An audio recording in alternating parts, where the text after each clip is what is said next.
8-6에서 배울 내용은 이제 Numerical Integration에서 우리가 기존에 배운 인테그레이션 좀 다른 형태의 적분이에요.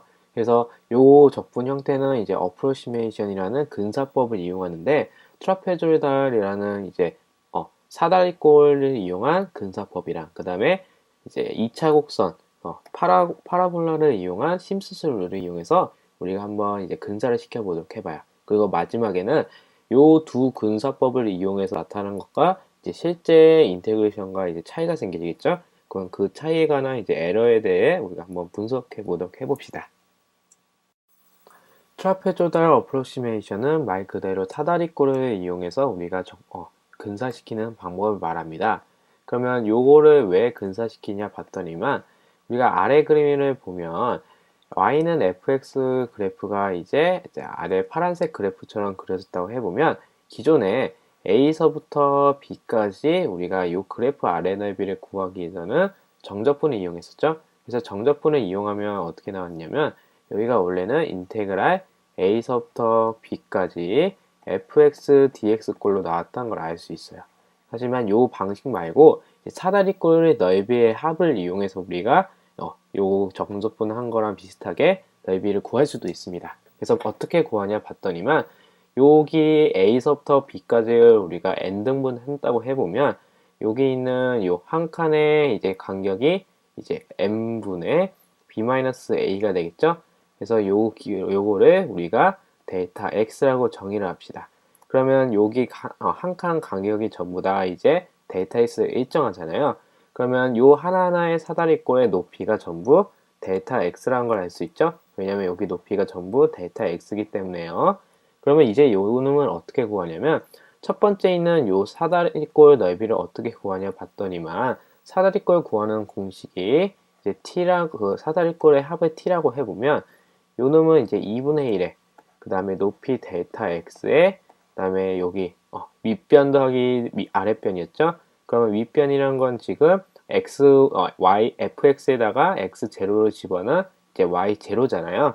그래서 얘는 어떻게 되냐? y0에 더하기 y1 이렇게 되겠네요. 그 다음에 더하기 2분의 1의 델타 x 두 번째 이제 사다리꼴 넓이를 구하고자 보니까 여기 높이는 이제 y1이 되고 그 다음에 그 아랫변의 넓이는 y2가 되죠.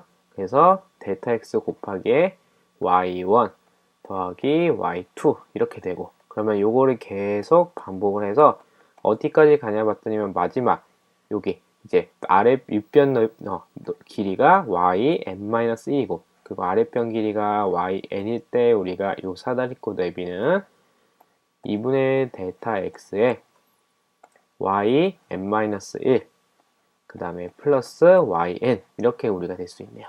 그러면 y0라는 거는 하나밖에 없고 그리고 y1이라는 건 이쪽에도 있고 여기도 있죠. 그래서 양변에 여기 있는 전체 식에서 2분의 델타 x를 뽑아내보면 델타 x 이렇게 뽑아내면 여기는 y0 그리고 플러스 y1이 두 개가 있기 때문에 2y와 그 다음에 y2도 두 개가 있어서 2y2 해서 쭉쭉쭉 더해 나간 다음에 요게 2y n-1까지 되고 마지막에는yn은 하나밖에 없어서 이렇게 되네요. 그래서 결국 여기 있는 식이 요 아래에 있는 요 식이 뭐랑 같냐면 결국에는 요 사다리꼴의 넓이의 합이랑 같잖아요. 요게 사다리꼴 넓이 합이랑 같아요. 사다리꼴 합이랑 같으므로 요거는 우리가 근사시켜서 뭐랑 같다고 할 수 있냐면 그래프 아래 넓이랑 비슷하다고 할 수 있죠. 그래서 인테그랄 a서부터 b까지 fx dx랑 이제 근사시킬 수 있다 해서 우리가 요거를 이제 어프로시메이션이라고 합니다. 그러면 이제 요 사다리꼴의 이제 근사 말고도 다른 한 방식인데 그거는 어떤 방식인지 이제 한번 다음 슬라이드 한번 봅시다.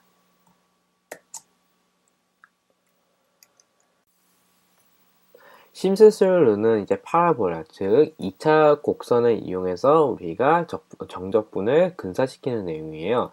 어떤 이제 y는 fx라는 곡선이 예를 들어 막 임의로 그려져 있을 때 그 오그라져 있는 각 부분을 이제 2차 곡선을 이렇게 점점 하나하나씩 이제 근사시키면서 2차 곡선 아래의 넓이를 이제 이용해서 문제를 풀어보는 겁니다. 그래서 요 옆에 있는 그림을 보면 마침 어떤 구간 여기가 제로부터 y1, y2 이렇게 주어져 있을 때 어떻게 이제 이렇게 근사시킬 수 있냐 보면은 마이너스 h부터 h까지 우리가 넓이를 한번 구해 보려고 해요. 그러면 요 그림에서의 근사시킨 요 2차 곡선의 의미로 우리가 y는 ax제곱 플러스 bx 플러스 c라고 둡시다. 그럼 어떻게 되냐면 요 아래 그래프 넓이는 우리가 적분하면 되겠죠? 그래서 적분을 해보면 그 적분값을 우리가 AP 값이라 해봅시다. 그러면 AP는 인테그랄 적분 구간이 마이너스 h부터 h까지 그 다음에 함수 ax 제곱 그리고 플러스 bx 그 다음에 플러스 c dx 이렇게 되죠. 그러면 얘를 적분을 해보니까 어떻게 되냐면 3분의 a x의 세제곱 그리고 플러스 2분의 bx 제곱 그리고 플러스 cx 해서 구간은 마이너스 h부터 h까지 됩니다. 그러면 이 식을 이제 마이너스 h랑 h 집어넣어서 정리를 해보면 어떻게 되냐면 3분의 h 곱하기 2ah 제곱 그리고 플러스 6c 이렇게 됩니다. 그러면 이제 a 값이랑 우리가 c 값만 정하면 되잖아요. 이 값은 어떻게 정하면 되냐면 옆에 있는 그림을 보니까 이제 이 2차 곡선이 이제 어디에 지냐 보니까 마이너스 h y 제로를 한 그다음에 0 y1 그리고 h y2를 지나고 있죠. 그러면 요거를 여기 2차 곡선에다가 집어넣어서 우리가 식을 정리해주면 ABC 값을 구할 수 있어요. 그래서 요 마이너스 h y 제로 그 다음에 0, y1 그 다음에 y1, h, y2 이런 거를 집어넣으면 구할 수 있습니다. 그러면 왜 하필 그림에서 마이너스 h, 0, h 이렇게 잡아서 문제를 푸냐면 우리가 어차피 다른 경우를 해도 이게 답은 똑같이 나와요. 그래서 좀 더 증명하기 쉽게 일반적인 우리가 적분하기 쉬운 걸로 한마디로 이제 y축에 대해서 대칭인 형태로 일부러 잡아준 겁니다. 그러면 요거를 대입해서 이제 여기다가 y0 그 다음에 y1, y2를 ab식에다가 대입해서 요 ap 값을 정리를 다시 해보면 어떻게 나오냐면 3분의 h의 y0 플러스 4y1 플러스 y2 이렇게 되네요. 그럼 결국에는 무슨 말이냐? 요 AP라는 거는 이제 임의의 이제 곡선에 대해서 이제 그거를 근사시킨 2차 곡선의 일부분이잖아요. 그럼 요 2차 곡선 말고도 다른 부분의 2차 곡선도 똑같이 이제 적분을 해주면 이제 어떻게 되냐면 요 넓이 S라는 거는 이제 어떻게 되냐? 이제 3분의 데타 H 곱하기 그 다음에 Y0 플러스 그 다음에 4Y1 플러스 y2 그 다음에 더하기 3분의 h 곱하기 여기도 마찬가지로 공식 쓰면 ap처럼 똑같이 나오겠죠? 그래서 y2 더하기 4y3 더하기 y4 이렇게 해서 쭉쭉쭉 해서 이제 우리가 끝까지 마지막에 더해보면 3분의 h에 마지막에는 y n-2 그리고 플러스 4 yn-1 그리고 플러스 yn 이렇게 되겠네요. 그럼 h라는 거는 여기 0부터 h까지 요 거리를 말하죠. 요 거리는 결국에는 우리가 구간 a서부터 b까지 있다고 해보면 그걸 n등분 한 거니까 결국에는 요 h 값이란 게 데이터 x 즉 n분의 b-a란 걸 알고 있으므로 요거를 다시 집어넣어서 식을 정리해주면 어떻게 되냐? 3분의 데이터 x로 묶어서 식을 정리하면 y0 그 다음에 더하기 4y1 그 다음에 더하기 2y2 그래서 점점점 해서 이제 계속 더해 나가 보면 마지막으로 더하기 2y n-2 그리고 더하기 4y n-1 더하기 yn 이렇게 정리가 되네요. 그래서 우리가 구한 요 s라는 거는 2차 곡선 그러니까 예를 들어 x축, y축에 대해서 임의 곡선이 막 이렇게 그려져 있으면 요거를 하나하나 이렇게 2차 곡선으로 이제 근사시켜서 이제 만들어 나간 요 아래의 넓이가 이제 결국에는 요 정적분한 결과값이랑 비슷하겠죠? 그래서 얘는 우리가 뭐랑 비슷하다고 할 수 있냐면 인테그랄 a서부터 b까지 fx dx랑 비슷하다 해서 우리가 문제를 풀 수 있습니다. 이번에 알아볼 거는 이제 앞에서 배웠던 이제 트로포즈럴 어프로치메이션이랑 그 다음에 이제 심프슨 룰을 이용한 우리가 그 근사값이 있잖아요. 하지만 우리가 그 근사값이 이제 우리가 앞에서 배웠던 인테그랄 a서부터 b까지 fx dx 즉 그래프 아래의 넓이랑은 정확히 일치하진 않죠.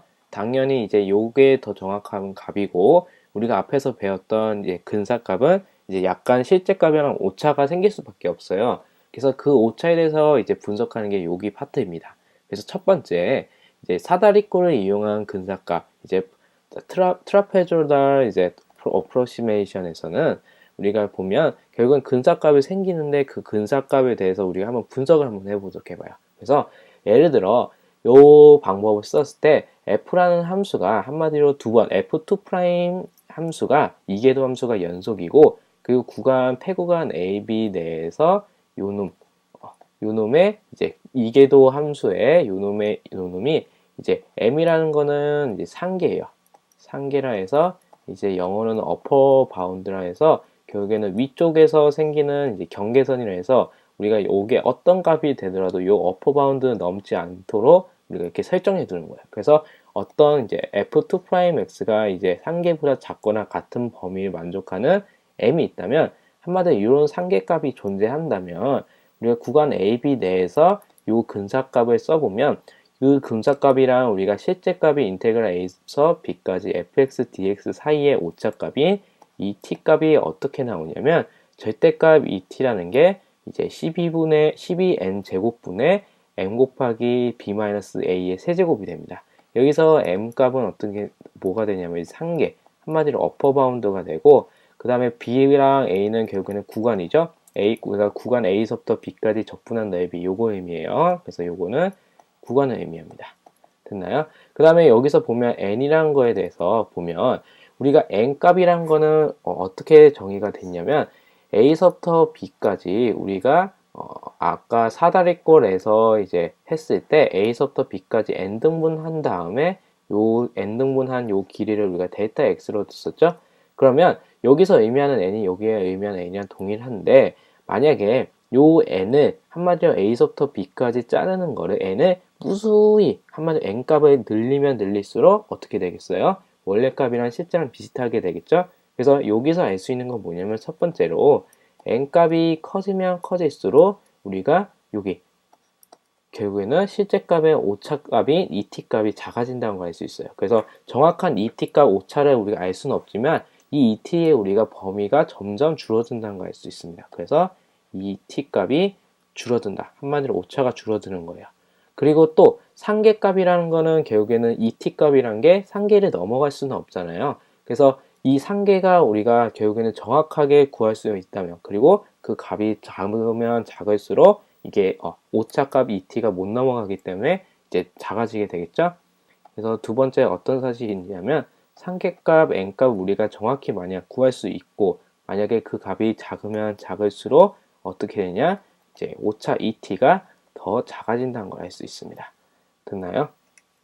그러면 이제 첫 번째 이제 트러페조달 이제 어프로시메이션 말고 이제 심플슨 룰에서는 어떻게 되는지 한번 보도록 해봅시다. 이번에 볼 내용은 심플슨 룰에서의 에러 어나리시스입니다. 이 내용은 이제 앞에서 배웠던 이제 사다리꼴 이제 근사법에서의 이제 에러 분석법이랑 사실 큰 차이는 없어요. 그래서 내용을 보면 이제 fx를 4번 미분한 게 연속이고, 한번 연속 함수이고, 그리고 구간 AB 내에서, 폐구간 구간 AB 내에서 요 4번 미분한 것이 이제 m값보다 작거나 같은 것을 만족하는 m이 있으면 요 구간 AB 내에서는 오차 2s가 이제 다음을 만족한다 이렇게 돼 있죠. 역시 ES 값이라는 거, 오차 값이라는 거는 우리가 정확하게 구하기 힘들기 때문에 범위를 이용해서 우리가 대충 어림직하는 거야. 그래서 요 값이 180n 4제곱분의 n 곱하기 b-a의 5승보다 작거나 같다는 것을 우리가 알 수 있습니다. 그러면 앞의 내용이랑 이제 크게 차이는 없지만 우리가 좀 더 자세히 봐야 할 거는 요 n 값이에요. 문제에서는 요 n 값에 대해서 자세히 언급이 안 돼 있지만 사실 이제 책을 자세히 보면 이게 무슨 말이 나오면 문제를 풀면 요게 오차값 앞에서 언급했던 오차값의 절대값의 최대값이 되죠. 왜냐하면 ES가 절대로 n값을 넘어갈 수 없는 값이랬잖아요. 그래서 문제 풀 때는 보통 최대값이라 해서 우리가 문제를 풀게 되지만 사실 이 m값이라는 건 정확히 우리가 어떻게 불러야 하냐면 요놈이 오차값, 한마디로 여기선 ES죠. ES의 절대값 씌운 거에 상계값이라고 우리가 생각해야 합니다. 한마디로 어퍼 바운드로 우리가 문제를 풀어주면 더 정확하게 풀 수가 있습니다.